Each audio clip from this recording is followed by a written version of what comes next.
Orientación Democrática.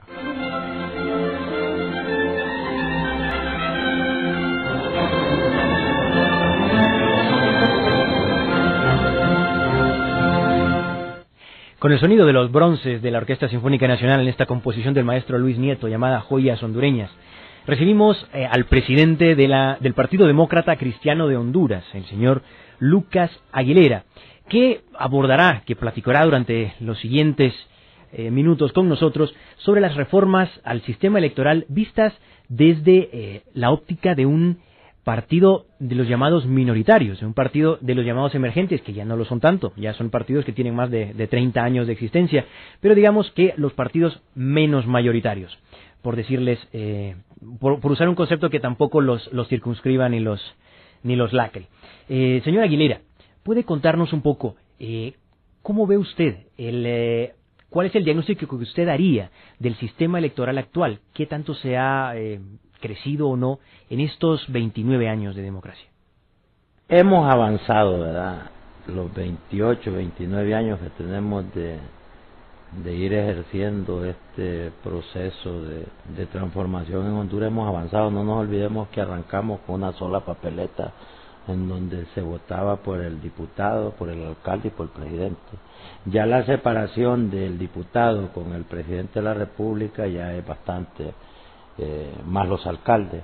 Pero sí, a mí me parece que sí se necesitan reformas mucho más profundas, como es la separación de las elecciones a cada cargo de elección. Por ejemplo, las elecciones de los alcaldes que sean en una fecha, las elecciones de los diputados que sean en otra fecha y la elección del presidente en otra fecha.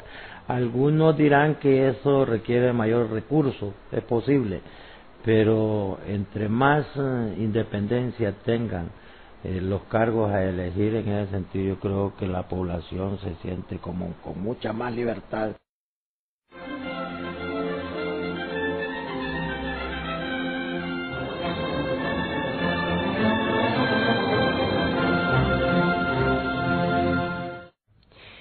Y ese es el primer bocado, el aperitivo del plato fuerte que es la entrevista con el señor Lucas Aguilera sobre las reformas al sistema electoral, esta segunda edición, esta segunda parte de esta temática que seguiremos abordando a lo largo de los 17 programas, de los 13 que restan de este proyecto radiofónico denominado Orientación Democrática, que nos llevará hasta septiembre. En varios de los siguientes 13 programas hablaremos de estas reformas. Sin embargo, antes de comenzar con ello, vamos a hacer un repaso a esta semana que convivimos en democracia. Y cómo no, ya está aquí la voz de Caro López para contarnos qué es lo que ha sucedido. Buenas tardes, Francisco. Buenas tardes a nuestros radioescuchas. Y comenzamos con la noticia de la actualidad. Y es que la Comisión de la Verdad se instaló hoy, 4 de mayo del 2010, en un acto especial en Casa de Gobierno. A la ceremonia asistieron representantes del cuerpo diplomático acreditados en Honduras e invitados especiales como el secretario general de la Organización de Estados Americanos, José Miguel Insulza. La Comisión de la Verdad está conformada por el expresidente de Guatemala, Eduardo Stein, el diplomático canadiense Michael Tergin, la expresidenta de la Corte Suprema de Justicia peruana, María Madilla Zavala, también juristas internacionales y los hondureños, la rectora y el exrector de la Universidad Nacional Autónoma de Honduras, Julieta de Castellanos, y Jorge Omar Casco. La ministra de la Presidencia, María Antonieta Guillén de Bográn, manifestó que la idea de instalar la comisión es para aclarar los hechos ocurridos antes, durante y después del 28 de junio. El coordinador de la comisión, el vicepresidente de Guatemala, Eduardo Stein, señaló a su llegada que ante todo prevalecerá el respeto por el pueblo hondureño. Stein manifestó que espera realizar un amplio trabajo con todos los protagonistas que intervinieron en los acontecimientos y el informe final lo podrían entregar en enero del 2011. Por otro lado, se presume que los fondos con que se les pagará a la comisión son procedentes de Suecia y de países amigos. Ok.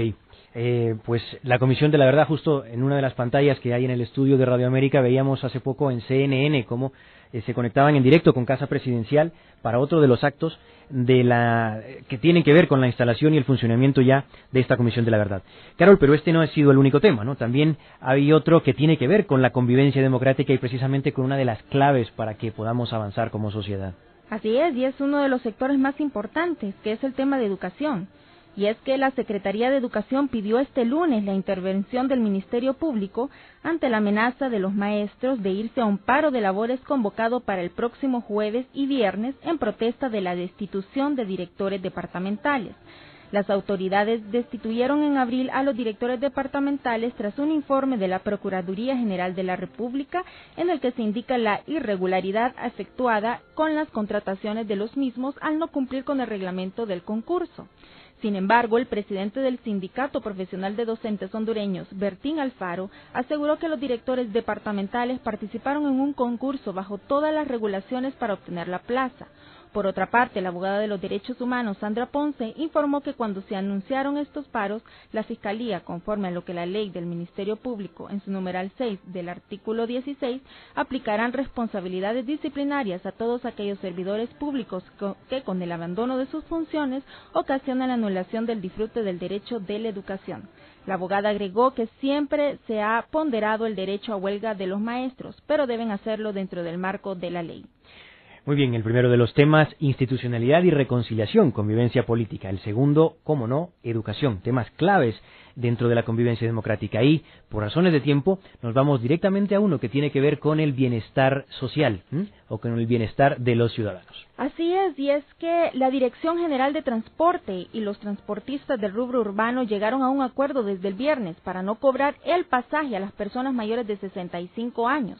Para gozar de este derecho, las personas deberán entregar una fotocopia de su tarjeta de identidad al cobrador del autobús para que éste lo pueda justificar ante su patrón al momento de rendir cuentas con la tarifa.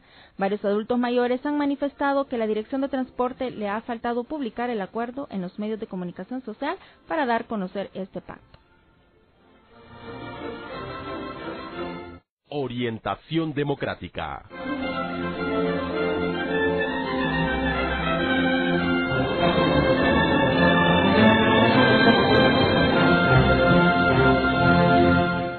Y una vez más, en razón del tiempo, abreviaremos el recorrido del Plan de Nación, del abordaje al Plan de Nación en nuestra Ruta 2038 y simplemente pues la integraremos dentro de la entrevista con el señor Lucas Aguilera, con quien vamos a comenzar a hablar en este preciso momento.